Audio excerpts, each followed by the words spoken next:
It's starting to feel odd to me to label a movie as a director's best work. It's a completely subjective observation. But for me, Spielberg's most important work is Schindler's List. Released within the same year as Jurassic Park, it's a 3-hour-long Holocaust film shot in black and white that went on to win Best Picture. So needless to say, they couldn't be more similar. Even Spielberg fans might shrug off Schindler's List as an unpleasant viewing experience. And yes, sections of the film can be difficult to witness, but that doesn't mean that they shouldn't. The film isn't a straightforward event movie about the Holocaust, but instead is about two different men's experiences during it. One representing the horrendous evil of the event itself, Amon Goeth, played brilliantly by King of the Bad Guys, Ralph Fiennes, and Oskar Schindler, played by Liam Neeson.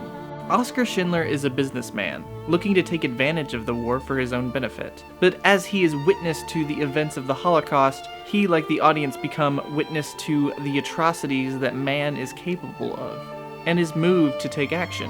Like someone who is either ignorant of the events of World War II, or one who has distanced themselves from the past, Spielberg makes the events very relevant to the audience.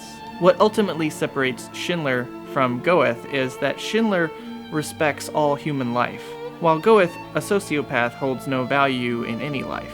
Roger Ebert originally felt that making Goeth an out-and-out embodiment of evil was a simplifying cop-out.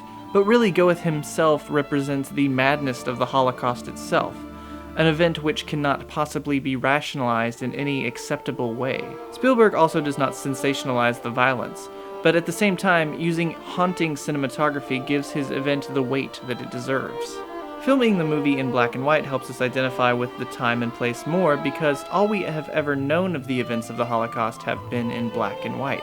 The movie was obviously very personal to Spielberg given his Jewish ancestry. It was also a great challenge for Spielberg, or at least a departure from anything he had touched before. And yet he surpassed expectations, and the movie won Best Picture at the Academy Awards, and Spielberg took home his first Oscar for directing as well.